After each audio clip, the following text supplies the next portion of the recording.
Boa noite, equipe Cabra Xadrez, tudo bem? Aqui quem vos fala é Dr. Beco e nós vamos agora com o jogo número 2 do Campeonato Mundial de Xadrez. Como nós vimos no jogo de ontem, o Carlsen forçou bastante, ficou com uma posição boa, mas acabou empatando aí porque o Nepo achou uma maneira de repetir lance. E também uma coisa interessante do jogo de ontem, será que vai acontecer no jogo de hoje? O Carlsen sacrificou um peão para ataque. E agora? Será que ele vai abrir como? Então vamos olhar. Agora Carlsen de brancas inicia com D4. Começamos com D4. Cavalo F6, abertura normal. C4 é, é uma abertura A50 aí. E E6, por enquanto se caracteriza a Índia, mas vai transpor. D5, e aí com o peãozinho G3, nós temos uma anti-ninzo-índia. Porque a ninzo-índia é quando você ataca este cavalo aqui, deixando ele cravado. Então aqui nós temos uma anti-ninzo-índia. Agora, se o Nepo vem com cheque e aí joga o cavalo, aí quer dizer que não alterou nada, ele volta para a ninzo-índia. A ninzo-índia é uma abertura considerada boa para as pretas, uma abertura um tanto quanto violenta aí, né? É estratégica porque peão de D não é tão aberto como o peão de E, mas é uma abertura que as brancas normalmente querem evitar. E aí, Nepo joga bispo E7, temos aí o bispo em fianqueto, né? Bispo G2, roque para um lado, roque para o outro, D toma C. Então, agora que esse bispo não foi desenvolvido por a diagonal natural dele, que normalmente retoma, então o Nepo aproveitou para tomar o peãozinho de C, que é uma tensão aí no centro que foi desfeita. Dama C2 para recuperar o peão, D5 defendendo, cavalo E5, o Carlsen posiciona o cavalo no centro ali para tentar criar um desbalanceamento de posição. Porém, repara que ele ainda não desenvolveu as peças da ala da dama, né? Então, é um lance um tanto quanto complicado. A única vantagem é que teve um ganho de tempo aqui com o ataque na torre, né? Então, nesse momento, não dá para tirar proveito da falta de desenvolvimento das brancas. E aí, com C6, esse lance é um lance que não existia no database. Você vê que o database encerrou. Se a gente voltar um aqui e olhar o database, só teve uma partida que jogou cavalo D5. Por que só uma partida? Porque justamente esse lance cavalo E5 é pouco conhecido, né? Cavalo E5 só teve uma partida. Normalmente aqui as brancas jogam A4 para continuar debilitando essa cadeia de peões aqui.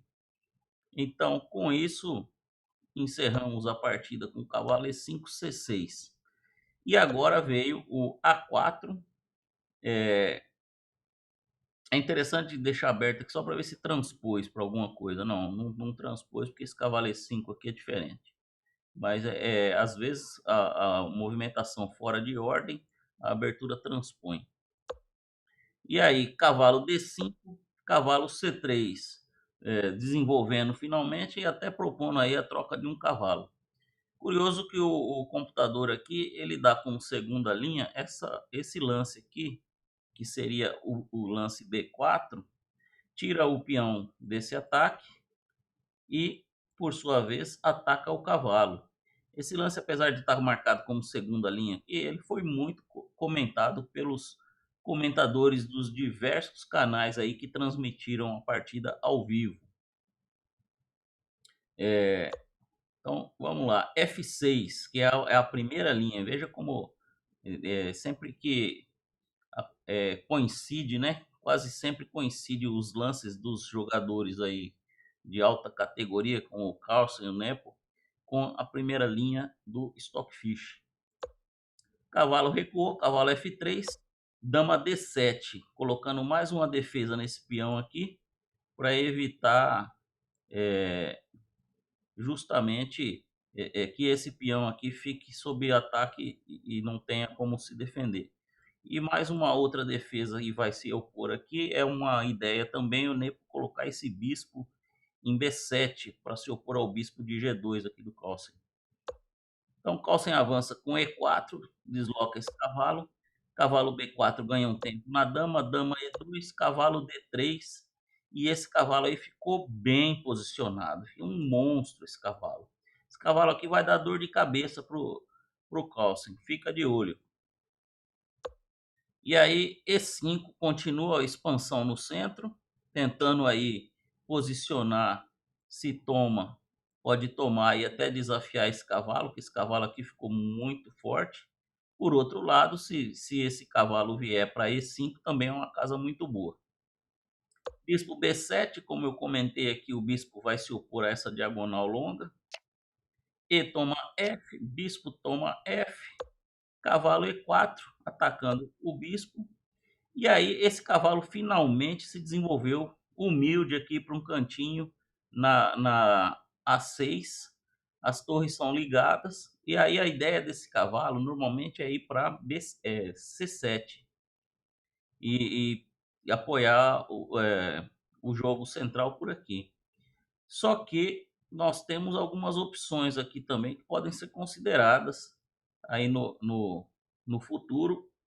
E essas opções aí, o próprio Carlsen na entrevista, ele falou que não considerou e que foi um problema. Então, fica de olho nesse cavalo aqui de A6. Cavalo E5. Finalmente o cavalo entrou numa posição bem legal aí, com ganho de tempo na dama, né? E aí tem a opção de trocar aqui também. Vamos ver o que acontece. O Nepo não deixa, o Nepo gosta do cavalo dele, não queria mexer na dama, então tomou. E agora essa casa D6 é considerada aqui em inglês um outpost ou um ponto avançado em que o cavalo branco pode se instalar.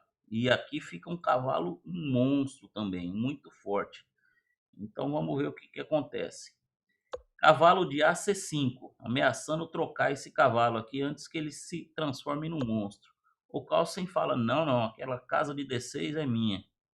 E aí, com essa manobra desse cavalo preto para cá, ameaçando trocar, fazendo o Carlsen perder um tempo dele para instalar o cavalo dele, o que aconteceu é que esse cavalo aqui agora tem uma opção muito boa de ataque.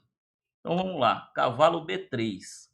Nesse momento, na entrevista, o Carlsen comentou o seguinte, ele falou que ele não viu essa manobra desse zigue-zague do cavalo preto e ele foi obrigado a sacrificar mais do que o que ele queria. Aqui ele perdeu a qualidade, sabe? Perder a qualidade significa trocar uma torre por uma peça menor, né? Essas peças menores são cavalo e bispo. Então, quando você faz a troca de uma torre por uma peça menor, diz que você perdeu ou ganhou qualidade, né?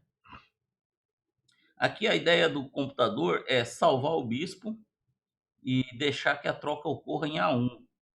E assim você tem uma peça a mais no ataque, atacando inclusive este peãozinho de A7, impedindo a torre de se desenvolver. Mas o Carlsen escolheu um outro caminho, que não foi um caminho tão bom. Ele tentou tirar a torre, aí houve a troca de cavalo por bispo, torre toma bispo, e aqui perdeu a qualidade. A torre está em C1, em vez de na outra variante ela ficar em A1. Porém, o bispo não existe mais. Então, é uma peça a menos aí para o ataque. Torre de AB8, torre D1. Aqui, esse cavalo estava o tempo todo incomodando o bispo, que não estava podendo se mexer. Então, agora, o Nepo escondeu o bispo lá na casa A8. Bispo E4, C3. A ideia do Nepo aqui é simples. Se tomar, é melhor. Porque aí toma aqui, fica com a torre na coluna e ainda fica com o peão passado. Mas o Carlsen falou, não, não vou tomar, lógico. Defendeu aqui com dama C2, G6, B toma C3, B toma A4, dama toma A4. Olha que pressão grande que está aqui, né? E aqui temos um peão isolado, um peão isolado, um peão isolado. Então, apesar de ter uma qualidade a menos, as brancas estão com um posicionamento de peça muito ativo. Então, novamente, a gente vê aí atividade acima de tudo. Torre de FD8 dobrou na coluna D, torre A1 dobrou na coluna A, C5, né? Tirando, finalmente abrindo, respirando esse bispo aqui. Dama C4 tocou aqui agora em E6 e o rei também nessa coluna aqui, não é uma boa posição aqui. Então vamos lá. Bispo toma E4, cavalo toma E4, o rei sai da diagonal da frente da dama aí, do raio-x da dama, e o cavalo volta para o posto principal dele ali. Esse cavalo ele tá tão forte quanto uma torre. Torre B6, pensando já na possibilidade de sacrificar a qualidade, porque o Nepo viu que, apesar de ele ter ganhado a qualidade, esse cavalo está tão forte quanto a torre, e esse cavalo vai ficar aqui incomodando, então não vai ter muito jeito. Dama toma C5, ganhou o peão de volta, dobrou torre, o Carlsen salvou o rei aqui para não ter problema de cheque para trocar a torre. Peãozinho para A6, rei H3, tentando melhorar a posição do rei. O rei parece que ficou um pouco sobrando aqui, mas enquanto esse peão existir, não tem muito como atacar esse rei, não. Torre C6 atacando a dama recolhe para D4, rei G8 saindo agora dessa diagonal, porque o Nepo já está com má intenção de trocar a torre por cavalo, e aí não quer que retome com cheque. C4, e aí dobrou dama C7. Agora o Carlsen está com apenas 2 minutos no relógio, nós estamos no lance 36. Ele tem que fazer ainda mais 4 lances para poder ganhar tempo aí. Então ele jogou esse lance meio que no desespero aqui, né? Dama G4. Não é um lance ruim, mas aí permitiu o Nepo de trocar finalmente. Torre toma D6, E toma D6, dama toma D6, e o problema dessa troca não foi nem a troca em si, e o Carlsen já estava meio que esperando que isso poderia acontecer. É, o que aconteceu é que, por ter tão pouco tempo no relógio, essa troca veio em má hora. O Carlsen foi obrigado a pensar, a forçar o relógio quase no limite ali, para poder ter umas ideias de como que vai ser agora com essa mudança na estrutura da partida, né? Então foi um problema este pedacinho aqui no apuro do tempo. E também uma outra mudança psicológica foi que ele percebeu que o Nepo, apesar de ter duas torres, não quis forçar a vitória. Então o Nepo meio que abandonou a vitória. Então também tem essa mudança psicológica. O Carlsen está falando que ele, para ele mesmo, que ele agora ele tem um aniversário que vai lutar pelo empate. Então tudo bem. C5 foi o lance que o Carlsen calculou aí no apuro do tempo. Dama toma C5 e aí dama toma E6 cheque e finalmente as brancas ganham 1 hora no relógio. Rei G7, esse lance foi jogado rápido também. E aí nesse momento as pretas também ganham 1 hora no relógio, então agora eles têm como respirar. Torre toma 6, então as brancas agora inverteram. Veja só que a atividade foi lucrativa depois de muito sacrifício e de perder a qualidade. Agora as brancas estão com um peão a mais. Só que se trocar dama, é tendência para empate. Então as brancas prefeririam não trocar dama. Só que não vai ter jeito de escapar aqui. Você deve estar pensando, por que que não toma aqui? Aqui não pode tomar não, porque o rei está muito exposto e se desviar a dama para tentar ganhar um peãozinho aqui, é capaz de levar até mate. Ou, por exemplo, um simples dama cheque aqui e ganha a torre. Então tem isso também, né? Então, aí jogou torre de F8, agora a torre, além de estar defendida, tem 2 ataques em F2. E aí F2 vai para F4. E aí dama F5 com cheque obriga a trocar as damas. Dama toma F5, torre toma F5. E aqui a partida tá empatada. Pode manobrar o que for. Se tivesse apuro de tempo, por exemplo, poderia ser que o Nepo errasse alguma coisa. Mas o Cossen gosta de jogar os lances para ver o que acontece, então ele vai jogar um pouquinho. Torre A7 cheque, rei G8, o rei sobe para tentar cruzar. O rei quer cruzar essa linha aqui, mas como a torre tá segurando, então a manobra vai ser interpor a torre aqui no meio. Então vem torre E7, torre A5, torre E5, torre A7, né? Agora a torre defende a sétima e o rei pode avançar, mas vai ver que não tem muito como avançar não. H4, o peão não ficar para trás, rei G7, H5 e aí o rei H6. Aqui que tem uma grande pegadinha que não é bom tomar não. Se tomar aqui, aí esse peão fica peão passado. E aí as brancas estão ganhas. Mas o Nepo é macaco velho no sistema, ele conhece. Então ele jogou rei H6. E aqui o lance curioso do Carlsen é que se essa torre não vier para cá para dar cheque por aqui, se o Nepo de repente não vê isso e ficar por aqui, alguma coisa assim, a ideia foi poder avançar esse peão e aí conseguir. é, é, Porque se tomar aqui também não é bom.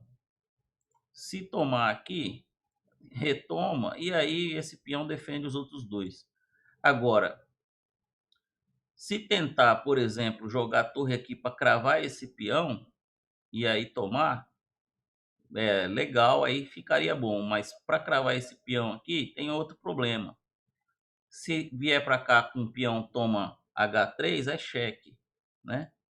Então, até manobrar isso, a ideia do Carlsen foi jogar o rei H4. É uma ideia muito interessante. Rei H4, mas aí o Nepo não vai deixar isso acontecer, vai jogar a torre A1. Na hora ele já percebeu a má intenção aqui do Carlsen. E aí, G4, cheque. Torre, finalmente tem que sair o rei daqui. O rei aqui nessa posição ele consegue avançar os 3 peões aqui, mas com a torre dando cheque por trás, o rei tem que sair. Agora tem um detalhe: G toma H5 e novamente, se tomar, acabou, já é empate já. Então o Calça, o que ele fez? Deu um chequezinho para afastar o rei preto e aí, em vez de tomar, avançou. Então agora ele quer avançar pelo menos o tanto que der esse peão aqui. Só que ficou um problema, porque se você pensar na torre preta chegando pelo lado para dar cheque, como que o rei branco se esconde aqui? O rei branco só tem um lugar para se esconder, que seria essa casa atrás desse peão. Só que esse peão aqui impede o rei branco de se esconder. Então aqui vai caracterizar o mate.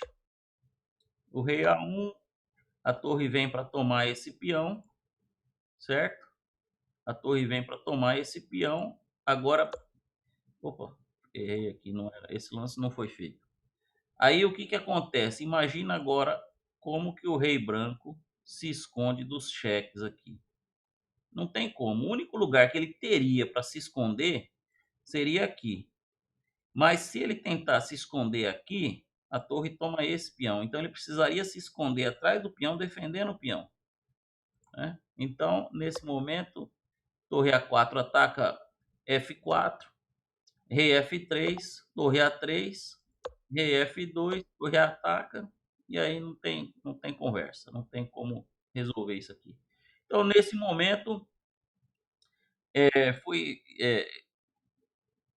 declarado aí empate por repetição de posição, a partida número 2. Muito bem, pessoal. Espero que tenham gostado aí do segundo jogo. Apesar de ser empate, tem empates e empates, né? Tem aquele empatezinho chato, mas tem um empate lutado até o final. Então, o que eu gosto do Carlsen é isso. Olha a posição que foi dada empate. Torre e 2 peõezinhos para cada lado. Todas as peças do tabuleiro se foram.